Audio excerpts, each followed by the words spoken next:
दादी की आखिरी लाइन में कमरे की हवा बदल गई। मैं खड़ा था, लेकिन ऐसा लग रहा था जैसे मेरे पैरों के नीचे कुछ सरकता जा रहा हो। कमरे में लैंप की हल्की रोशनी थी, पीली, थरथराती, जैसे वो भी डर के मारे टिमटिमा रही हो।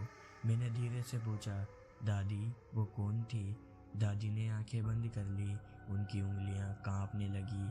कुछ सेकंड तक वो बोली ही नहीं, जैसे नाम लेने से ही कोई मुसीबत दरवाजे पर दस्तक दे देगी। फिर बहुत धीरे, लगभग फुसफुसाहट में कहा, तेरे दादा की पहली बीवी। मेरे कान सुन्न पड़ गए।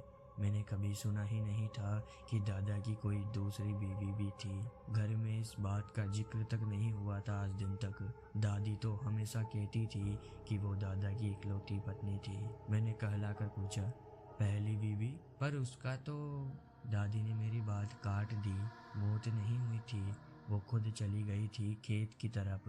उसकी आवाज में गुस्सा कम, थकान ज्यादा थी, जैसे वो बहुत पुरानी चीज दोबारा खोल रही हो, जिसे बंद ही रहने देना चाहिए था।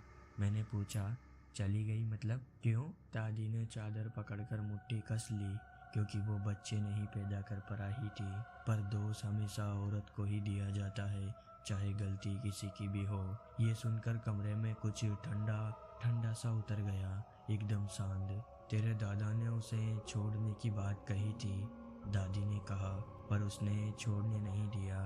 वो वही खेतों में बैठने लगी, नीम के नीचे। लोग कहते रहे कि वो किसी से बोलती नहीं, पर देखती सबको थी।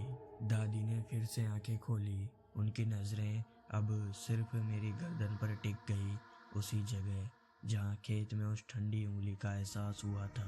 और जिस रात वो आखिरी बार घर लौटी थी, दादी बोली, उसने बस एक बात कही थी। दादी की आवाज टूट गई। वो मेरे पास झुककर फुसफुसाई, जो मेरा बेटा नहीं हुआ, उसका भी नहीं होगा।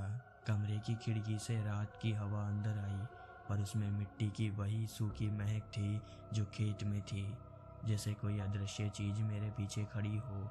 दादी अचानक उठ बैठी, तू भाग उस खेत से। उसकी आवाज सख्त थी। वो जिनसे नाराज होती है उन्हें एक बार नहीं, बार बार बुलाती है। मैंने डरते हुए पूछा, दादी वो मुझे क्यों बुलाएगी? दादी ने भारी सांस भरी, क्योंकि तेरी शक्ल तेरे दादा जैसी है। ये कहते ही दादी का चेहरा और सफेद हो गया। मैं चुप था, दिल कमरे से बाहर भाग जाने की कोशिश कर रहा था, पर आगे जो हुआ उसने सब खत्म कर दिया। बाहर वाले आंगन में रखा पीपल का लोटा, जो हमेशा चबूतरे पर पड़ा रहता था, वो धीरे धीरे घिसटने लगा। दादी की सांस अटक गई। वो कांपते हुए बोली, यही आवाज तो उसके जाने की निशानी थी। लोटा दरवाजे के पास आकर रुक गया, ठीक दादी के बिस्तर के सामने। कमरे में एक पल को सब कुछ रुक गया। फिर वही पुरानी, बूढ़ी, टूटी हुई आवाज, जैसे मिट्टी में दबी किसी औरत के गले से आती हो, बेटा मैं फिर से आ गई हूँ। उस आवाज के खत्म होते ही दादी की आंखें उलट गई। कमरा बिल्कुल सुनसान हो गया। सिर्फ मेरी सांसें और दरवाजे के बाहर की धूल की महक। और मुझे तभी समझ आया, खेत की माई खेत में नहीं रुकी, वो मेरे पीछे पीछे घर तक आ गई थी। आज की कहानी यहीं पर समाप्त होती है। अगर आप सभी लोगों को कहानी पसंद आई हो तो लाइक कर देना, और कहानी कैसी लगी कमेंट बॉक्स में बताना। अगली कहानी सुनने के लिए चैनल को सब्सक्राइब कर दो।